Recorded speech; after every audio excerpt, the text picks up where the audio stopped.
Bonjour à tous et bienvenue dans cette nouvelle vidéo du calendrier de l'Avent Booktube.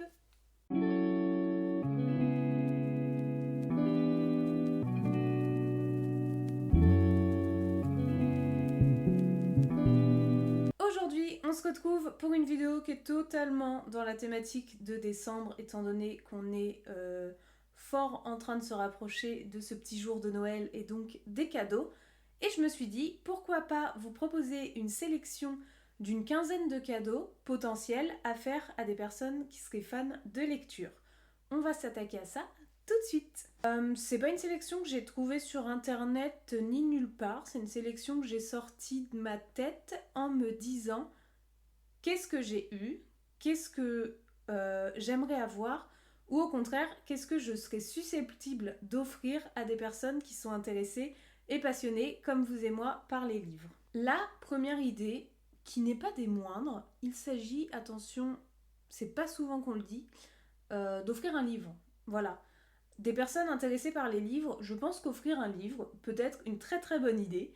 Si vous connaissez ses goûts, si vous connaissez peut-être les auteurs qu'il ou elle apprécie, si cette personne a une wishlist, parce que ça peut arriver sur le compte Insta, ou demandez à cette personne de vous faire une petite liste, dites-lui, bah voilà, je sais que t'aimes les livres, j'aimerais t'en offrir à Noël, est-ce que ce serait possible de me faire, je sais pas, une liste de 5 ou 6 ouvrages qui te donneraient envie, et moi je piocherai dedans un ou deux livres du coup à t'offrir. Si la personne n'a pas ça, ou si vous voulez pas lui dire que vous allez lui offrir un livre, mais que vous avez une vague idée de ce qu'il y a dans sa bibliothèque, essayez de vous rappeler soit de quelques livres dans sa bibliothèque, soit d'auteurs, soit de 2-3 titres dont cette personne vous a parlé, et n'hésitez pas à aller dans les librairies indépendantes et en parler aux libraires. Avec un peu de chance, il y en a au moins un parmi les différents libraires qui travaillent qui aura lu des choses similaires, ou qui saura de quoi vous parler, ou qui saura rechercher un peu ce qu'est ce livre et de quoi il parle pour vous recommander quelque chose dans les mêmes goûts. Donc n'hésitez pas à utiliser la culture et le savoir de ces personnes-là, et notamment en librairie indépendante, qui peuvent vous sortir des pépites qui feront encore de cette personne à qui vous l'offrez une des personnes les plus heureuses du monde. Surtout si après vous lui racontez que voilà, vous avez échangé avec un libraire qui vous a conseillé ça, qui vous a dit que le livre c'était un petit peu ça, un petit peu ça. Les échanges sur la lecture, quand on est passionné de livres, ça nous fait surkiffer le livre 2 fois plus. Moi, si on me dit, voilà, j'ai choisi ce livre-là parce que j'ai vu que tu avais lu ça, j'en ai parlé au libraire, il m'a dit ça. Mais moi, ça me convainc tout de suite de le lire parce que... Et puis ça me touche au cœur parce que je vois qu'il y a eu une réflexion derrière avant de m'offrir ce livre qui est très belle. Deuxième idée de cadeau. Quand on lit un livre, on a souvent besoin d'un marque-page. Il n'est pas rare, et pourtant j'en ai des dizaines de dizaines, que je mette un bout de papier déchiré, un post-it, un mouchoir, un morceau de machin, alors que j'en ai plein. Mais certaines personnes n'en ont pas. Voilà. Ou quand tu le trouves plus très jojo, ton marque-page, tu le mets plus dedans. Donc vous pouvez offrir des marque-pages. Des marque-pages, il en existe une quantité folle et ça peut vous coûter 0 € comme une vingtaine d'euros. Soit vous décidez de le faire vous-même, ce marque-page, donc est-ce que vous avez un petit peu d'appétence pour la couture, pourquoi pas en coudre un dans un tissu avec des thématiques qui plaisent. Moi notamment j'ai fait quelques marque-pages Harry Potter à offrir. Pourquoi pas si vous faites un petit peu de dessin, que ce soit au crayon, que ce soit de la peinture ou autre, faire un joli marque-page, peut-être avec le nom de la personne, ou avec un titre, ou avec un certain design, ou avec une phrase sortie d'un livre qu'elle adore. Toutes ces choses-là sont faisables.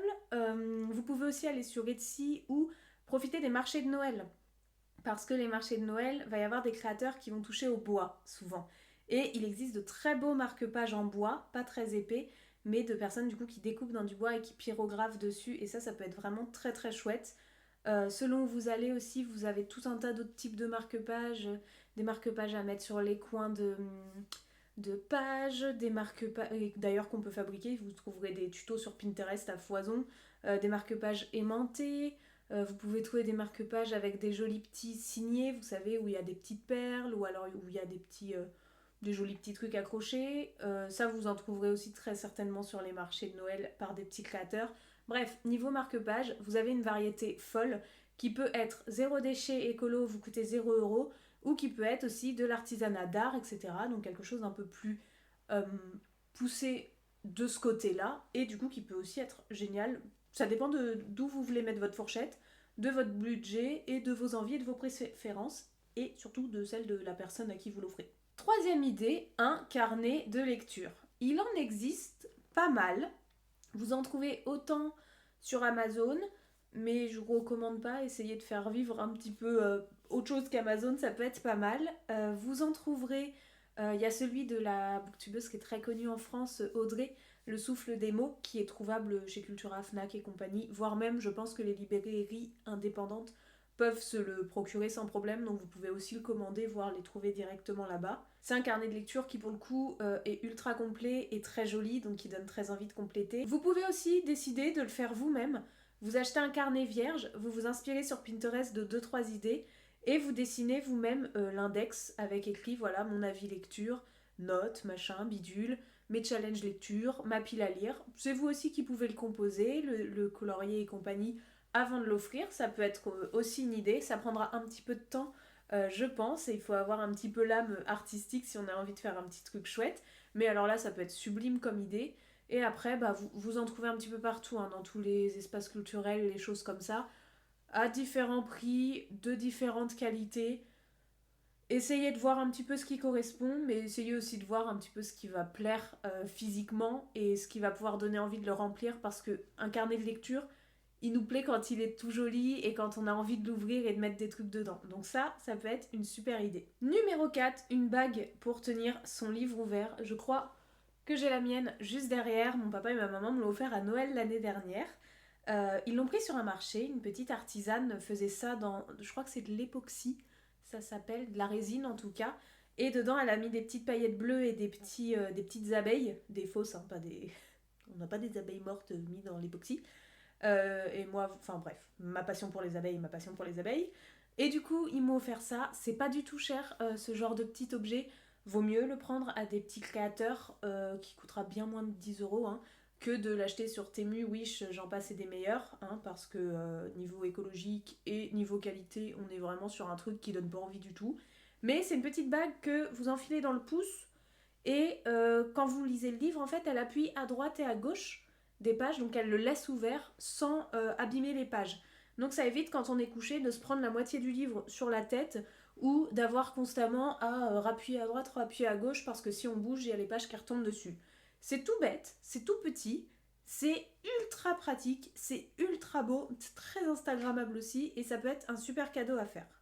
Cinquième idée, ma foi, qui est pas déconnante non plus, une carte cadeau dans une librairie. Si vous avez l'occasion et si vous savez vers quelle librairie, dans quelle librairie indépendante va la personne à qui vous l'offrez, essayez de privilégier de prendre une carte cadeau dans ces librairies indépendantes. Voilà, si dans votre ville vous savez qu'il va ou qu'elle va constamment à cette librairie-là, allez voir à cette librairie.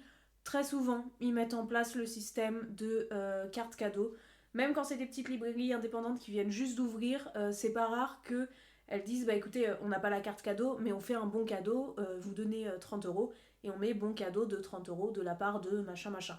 C'est à peu près à 99% des cas toujours faisable. En tout cas, moi j'ai jamais eu de librairie, même une, je vous dis, qui avait ouvert il y a 2-3 jours, qui ont refusé de faire une carte cadeau. L'avantage étant que vous choisissez entièrement votre budget là-dessus. L'avantage étant aussi que vous pouvez faire de ça un cadeau commun, donc faire une grosse carte cadeau pour que la personne s'achète plusieurs livres et que du coup vous permettez à cette personne de retourner dans cette librairie indépendante et donc de continuer à se faire connaître par le libraire et c'est là qu'on tisse des liens de fou et pour les recommandations après c'est génial, bref je vais pas m'aventurer là-dedans et vous soutenez aussi du coup la librairie indépendante du coin qui, grâce à ces cartes cadeaux, peut continuer à vivre et faire son travail. Si vous n'avez pas du tout la possibilité de faire ça, vous pouvez aller à la Fnac et en faire, vous pouvez aller à Cultura et en faire. Je crois même que vous n'avez même pas l'obligation de vous déplacer, je pense qu'on peut en acheter une sur le site de la Fnac ou de Cultura, tellement c'est tout faisable dans ces sens-là maintenant. Donc il y a toujours des solutions pour une carte cadeau ou un bon cadeau, mais ça peut être une bonne idée si vous n'avez aucune idée de livre, parce que vous savez que la personne elle aime les livres mais bon c'est pas trop votre vibes vous donc une carte cadeau c'est safe, la personne prend ce qu'elle veut. Numéro 6, et pourquoi pas lui offrir une place ou si c'est gratuit de l'emmener à un événement qui touche au livre, Que ce soit un salon, par exemple, il y a souvent des salons de... Enfin souvent, ça dépend des régions, mais des salons du livre, il y en a assez souvent quand même en France. Soit c'est des salons gratuits et à ce moment-là peut-être proposer et lui dire voilà tel week-end moi je te propose de t'emmener là-bas. Donc tu n'as pas l'essence à payer par exemple et je porterai tes livres, enfin je sais pas, on peut faire une petite carte rigolote, quelque chose comme ça. Et du coup passer du temps avec cette personne dans le milieu qu'elle adore. Ou si c'est un salon payant, car il en existe aussi, lui offrir une place pour ce salon. Si les places sont déjà sorties, bah, lui faire un petit bon cadeau et compagnie en lui offrant une place. Si c'est pas le cas, et bah moi je l'ajoute toujours lutin de Noël. Le lutin n'a pas encore reçu ton cadeau, gna gna gna. Il s'agit de ça. Tu l'auras dès que les portes s'ouvriront pour que le lutin puisse acheter ta carte cadeau. Enfin ta place pardon pour tel salon ou tel événement. Ça peut faire ultra plaisir. Par contre, veillez à ce que la date corresponde un peu, soit qu'elle soit loin, assez loin, pour que la personne puisse s'organiser, parce qu'un événement dans 2 semaines, soit vous êtes sûr que la personne elle est complètement dispo dans 2 semaines et qu'elle ira, soit c'est un chouille risqué qu'elle soit déjà prise et que ça l'emmerdouille un peu pour l'organisation. Voilà. Il n'y a pas que les salons, il y a aussi, par exemple, ça c'est un gros budget quand même, mais des camps de lecture. Je sais qu'il y a un gros camp de lecture là qui se fait assez souvent. Ça passe beaucoup sur Booktube. Je ne sais plus le nom que ça a. Je ne sais plus le nom exact qu'a ce camp de lecture, mais si vous mettez ça sur internet, vous le trouverez. Là, c'est bien plus cher, ça peut être un cadeau commun. Et la personne va passer 1, 2, 3, 4 jours avec d'autres personnes qui aussi ont payé pour ça, dans un genre de Airbnb un petit peu géant, qu'aura été sélectionné par les organisateurs. Et pendant ce camp lecture, en fait, il y aura plein d'activités mises en place autour du livre.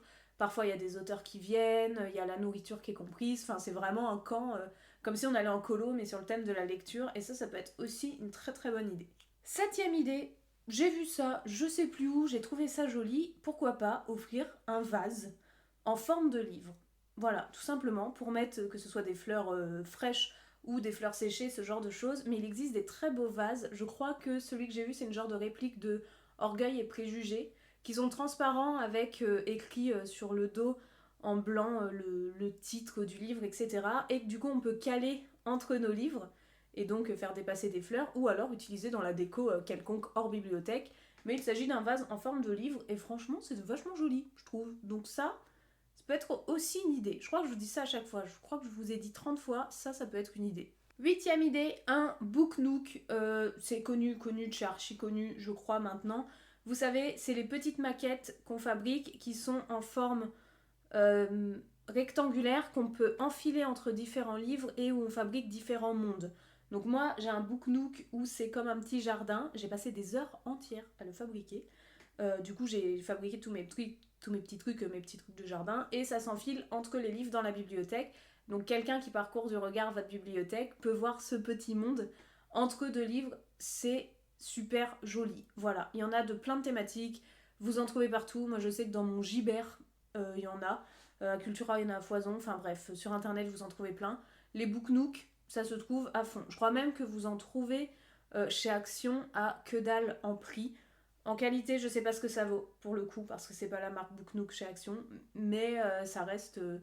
Bon, si on en fait gaffe et que c'est que de la déco, ça reste faisable, mais essayez de voir un petit peu ce que vous voulez et ce qui peut paraître le plus joli pour la bibliothèque de la personne et selon les thématiques qu'elle aime. 9e idée, un peu dans la même idée que le vase en forme de livre, j'ai vu des lampes en forme de livre qu'on peut soit ouvrir, soit fermer, et en fait c'est une lampe à travers les petites pages. Bref, je vous mets des images bien évidemment. Je sais pas combien ça vaut, je pense que c'est pas donné. Je sais qu'on peut trouver ça sur internet. Après, je sais pas trop où. Je pense qu'à Ikea et compagnie doit y en avoir. Peut-être même à Cultura pour vous dire. Mais ça aussi, ça peut être pas mal du tout. C'est une petite lampe en forme de livre. Numéro 10, en restant dans les lampes, une lampe de lecture. C'est tout bête, mais passer la nuit avec sa frontale en essayant de pas gêner son chéri ou sa chérie qui est à côté, ou alors quelqu'un d'autre qui dort dans la chambre parce qu'on a envie de lire et que l'autre il veut pas se prendre la lumière dans la tronche, c'est chiant. Voilà. Donc il existe des petites lampes, alors différentes formes, soit qu'on met autour du cou avec de petites lumières, soit qu'on accroche en haut du livre avec une petite ampoule qui redescend devant le livre. À vous de voir, à voir ce que la personne pourrez aimer le plus. Moi j'en ai une qui se clipse en haut du livre en fait et qui fait un petit arrondi pour n'éclairer que le livre. La mienne est nulle, voilà, je vous mettrai pas la référence, je la recommande pas. Elle éclaire trop. Ça éclaire plus que ma lampe de chevet, donc c'est pire quand j'allume cette lampe-là que ma lampe de chevet. Donc essayez de regarder un petit peu. Faut pas que ça éclaire trop, parce que je vous jure que dans le noir, sinon c'est une catastrophe. Mais ça peut être vraiment une bonne idée parce que quand on a une petite insomnie ou qu'on a envie de se coucher un chouille plus tard que le reste de la maison qui est déjà couché, et bah cette petite lampe, elle est soulageante quand même. 11e idée, on reste un petit peu dans la vibes électronique, pourquoi pas, mais alors là, à vous de voir, et ça peut aussi être un cadeau commun, offrir une liseuse. Maintenant, vous avez des liseuses accessibles à moins de 100 €. Je n'y connais rien, voilà, je ne m'aventurerai pas trop là-dedans parce que je n'en ai pas, je n'y connais rien. Il y a les Librio, il y a les Livio, je crois, des trucs comme ça, il y a les Kindle avec Amazon. Enfin bref, il en existe plein, il en existe qui font de la couleur pour lire des BD en e-book, il en existe qui font pas de couleur, il y a différentes tailles, il y a différents stockages. J'y connais rien, il y a beaucoup de vidéos spécialisées là-dessus, donc je vous invite à vous renseigner sur ça si jamais c'est le cas. Mais ça peut être une bonne idée. Moi je sais que je suis vachement team papier, parce que j'aime beaucoup ça et collectionner les livres c'est sublime et j'ai un attachement aux livres papier assez fou. Néanmoins je pense que si on m'offrait une Kindle, ou une liseuse pardon quelconque, je l'utiliserai quand même.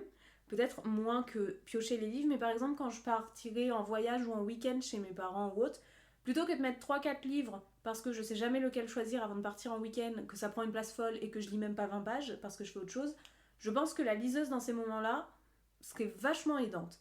Pareil pour le coup, je vais accoucher d'ici 2 mois, normalement.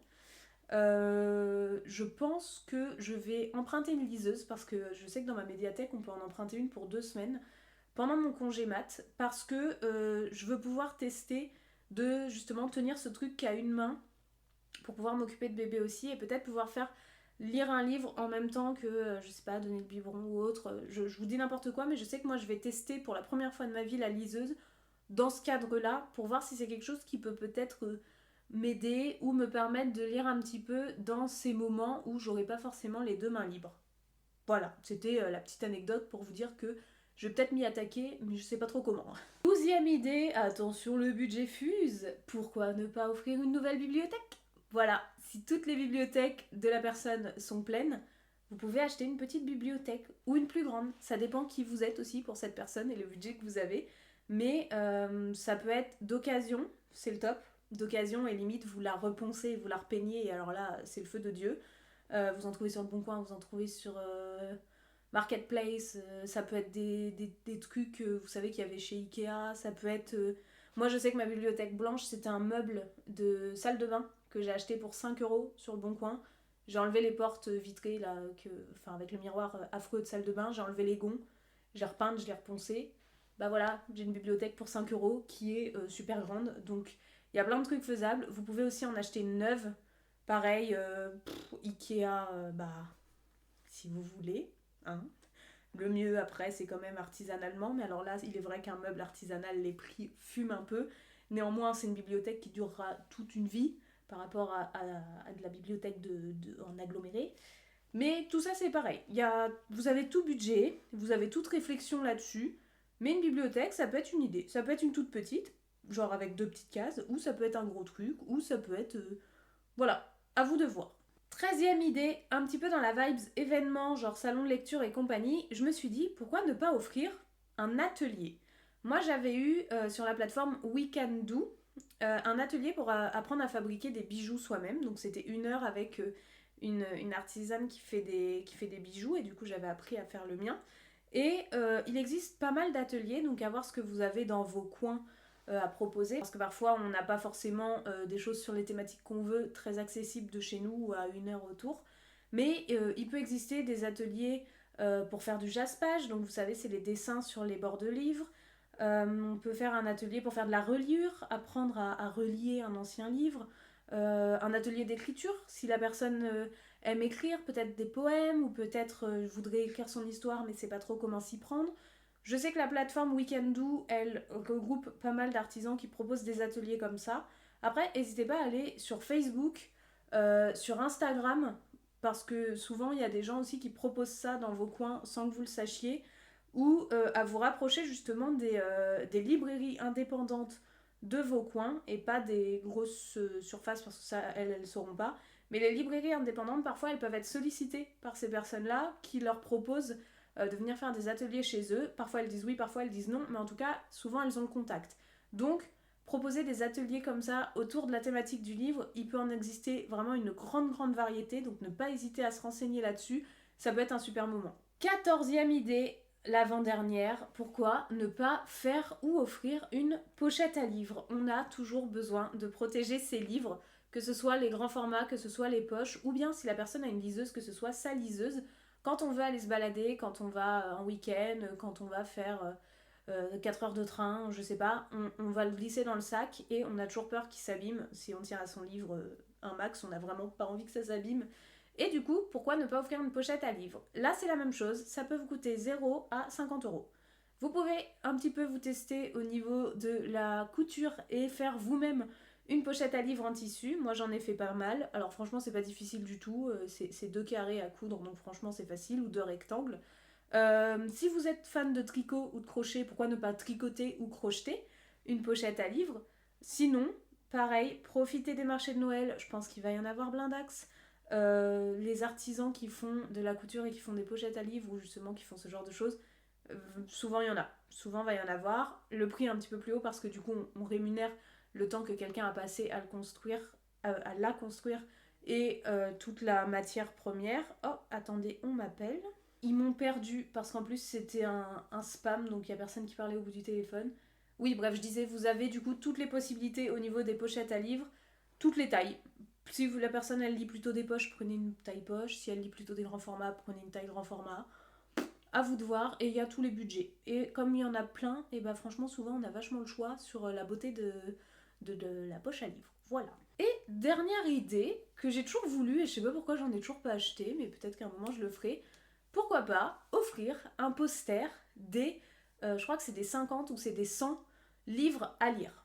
Voilà, je sais pas, je ne sais plus ce que c'est la marque, je sais plus qui a fait cette sélection. Peut-être qu'il en existe plusieurs d'ailleurs, peut-être qu'il en existe sur certaines thématiques, mais je sais qu'il existe des posters à gratter, donc là pour le coup, mis à part sur Amazon, j'en ai vu nulle part ailleurs, mais des posters à gratter lorsqu'on a lu un livre, donc par exemple les 50 classiques à lire dans sa vie, je dis n'importe quoi, et dedans vous aurez Le meilleur des mondes de Huxley, donc si la personne l'a, tant mieux, si elle l'a pas, elle se l'achètera plus tard, mais dès qu'elle lit un livre du coup de cette affiche, elle va pouvoir gratter l'affiche. Et souvent en fait c'est un peu genre il n'y a que le titre, et quand on gratte la petite case au-dessus, ça fait apparaître la couverture du livre ou une image qui correspond. C'est ultra satisfaisant, c'est super beau, ça permet de se challenger, ça permet aussi de découvrir des livres qu'on n'aurait pas du tout pensé acheter ou penser lire. Et je sais pas, moi je trouve que c'est une super idée, donc dites-moi si vous, pour le coup, dites-moi en commentaire si vous connaissiez ça, si vous en avez, et s'il en existe des types différents. Est-ce qu'il en existe un, moi ce qui me plairait ce serait peut-être un focus fantasy, genre je sais pas, les 50 livres de fantasy à avoir lu au moins une fois dans sa vie. Je raconte n'importe quoi, je ne sais pas si ça existe, mais en tout cas je sais que les trucs à gratter, pour les livres, ça existe. Après lesquels, à vous de voir selon les goûts de la personne et selon ce que vous voulez offrir. Voilà tout le monde, je vais m'arrêter ici. La vidéo est un petit peu longue, j'avais plein d'idées et plein de trucs à vous dire, donc bon, c'est pas grave. N'hésitez pas vous à me dire en commentaire si vous avez déjà fait ou reçu un de ces cadeaux et si certains vous ont inspiré. N'hésitez pas à mettre un j'aime et à vous abonner parce que ça soutient vachement mon travail. Sur ce, je vous souhaite joyeux Noël, bon anniversaire, joyeux Saint-Valentin et à très bientôt pour une prochaine vidéo. Ciao!